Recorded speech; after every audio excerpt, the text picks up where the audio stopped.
Hi again to Rinpoche's Paranormal Zone, but I'm going to share another one of my stories with you tonight. And it happened to me and 4 monks. When I visited years ago, I think it was 1994, 1995, to beautiful Malaysia when I visited.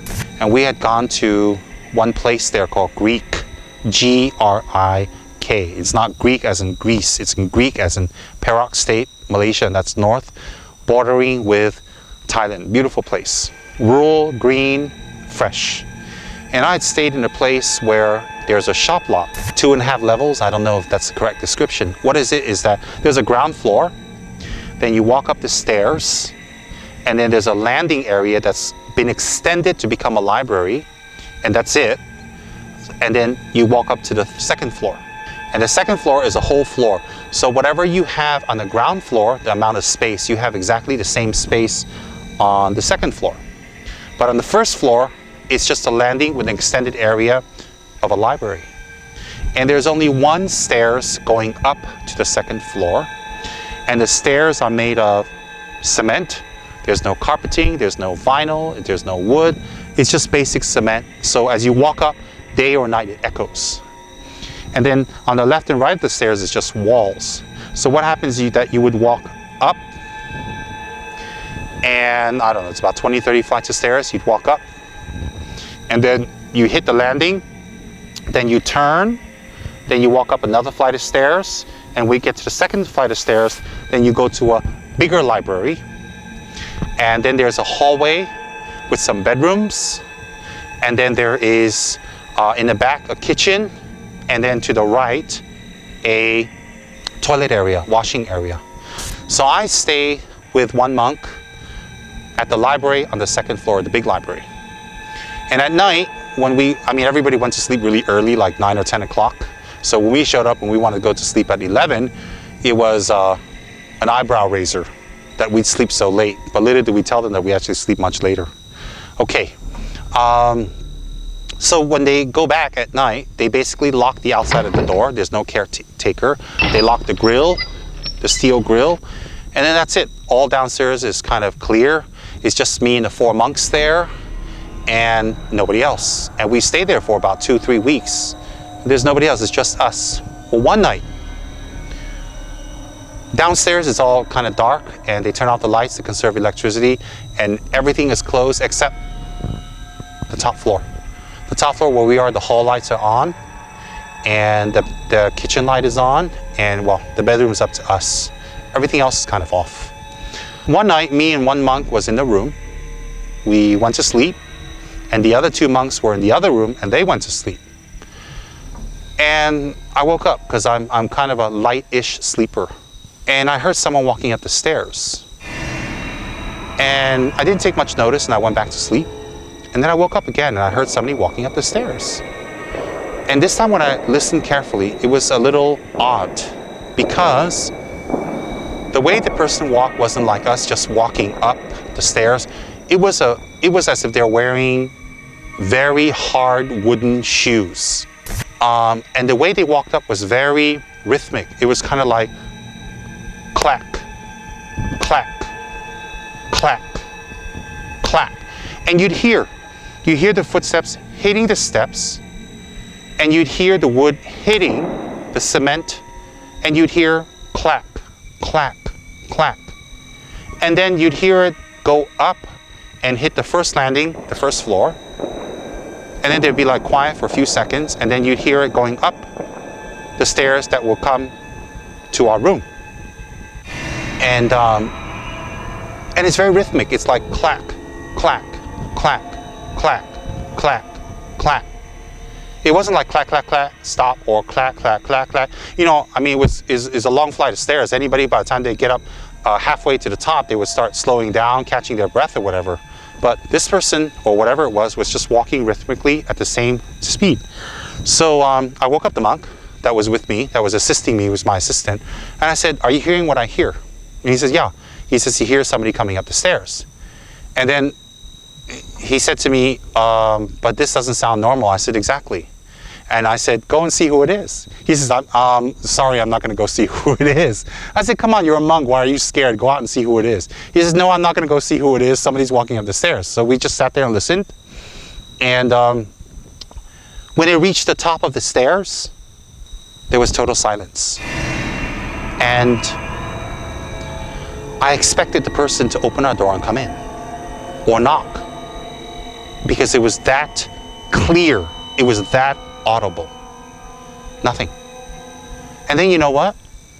We didn't hear this person walk down the hallway either, because it's the middle of the night. It's very quiet. And the hallway is also made of cement, the floors. And the funny thing is, I didn't hear this person walking down the stairs.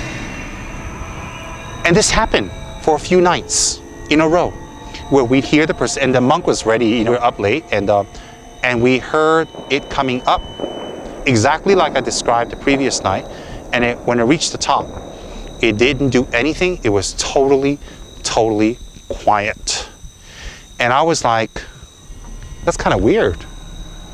So anyways, we woke up the next day and we did our thing. And a few days later, all of us were in Penang.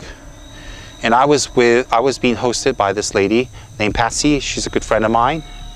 And we're driving along the ocean area.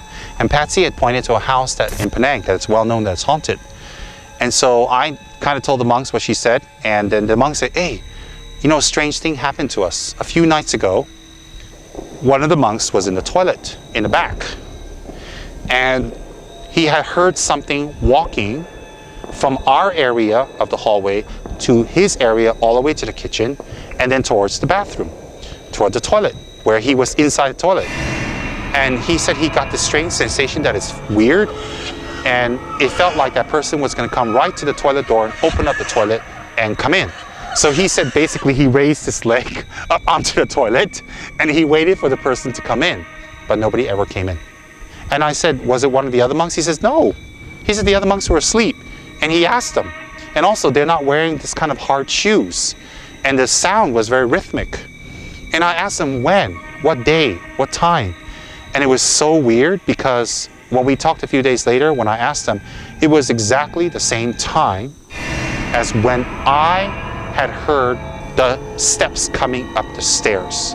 Is when he heard the sound coming into the kitchen, down the hallway, and into the toilet. You have to understand something. I only heard the sounds coming up the stairs up to my door. That was it. But he heard it at the hallway, where it went to the kitchen and to the toilet. And so I said, how'd you feel? And this young monk, he's very young, he said, I was scared. He said, I was scared, I was worried, and I was hoping and praying that this thing doesn't come inside the actual toilet area to see him.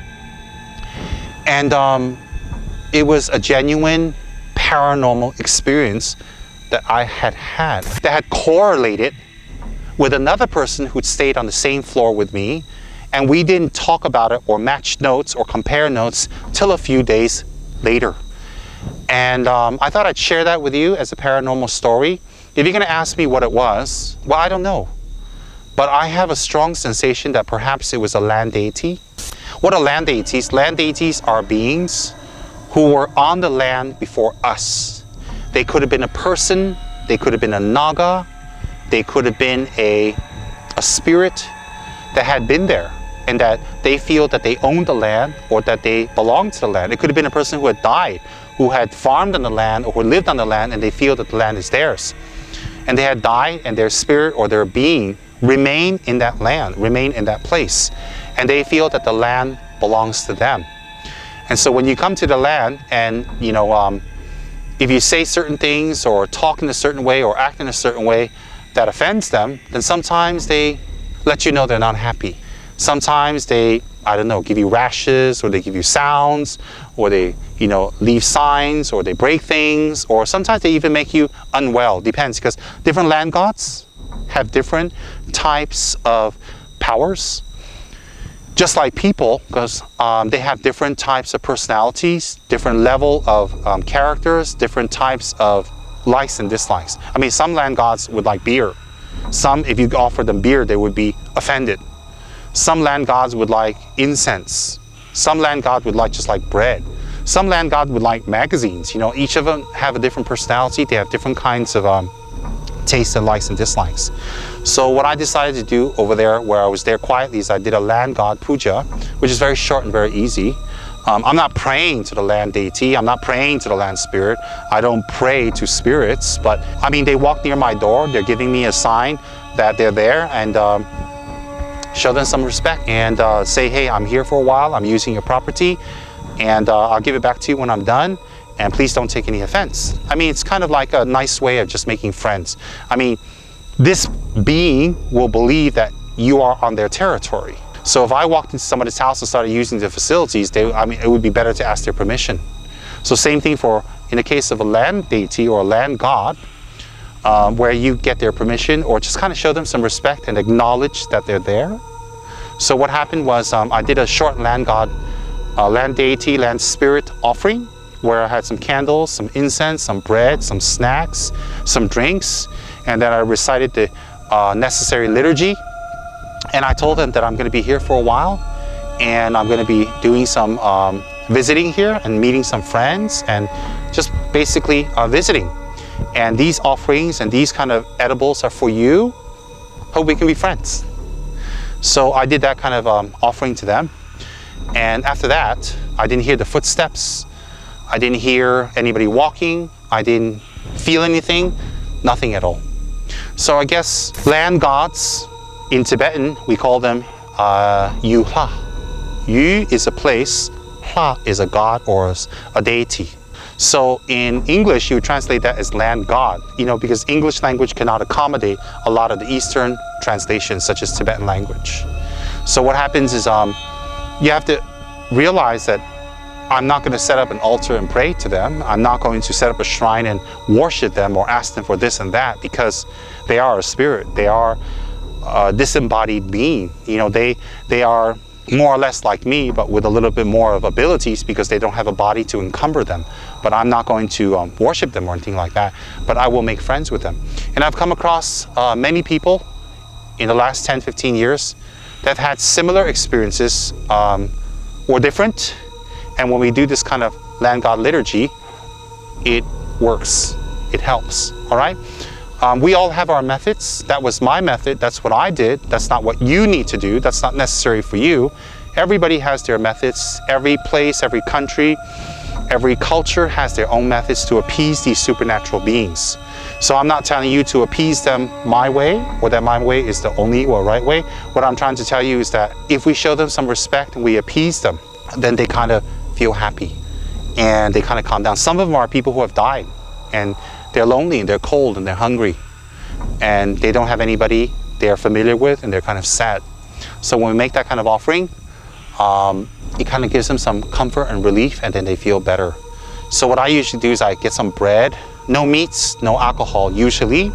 I get some bread, or I get some cakes, no eggs, and I get some incense, and I get some light, and I put some chips like Doritos, or, you know, potato chips, or some Chinese snacks or whatever, vegetarian snacks, and I put it there, and I kind of just talk to them. I mean, I don't see them, I don't hear them, they don't talk to me.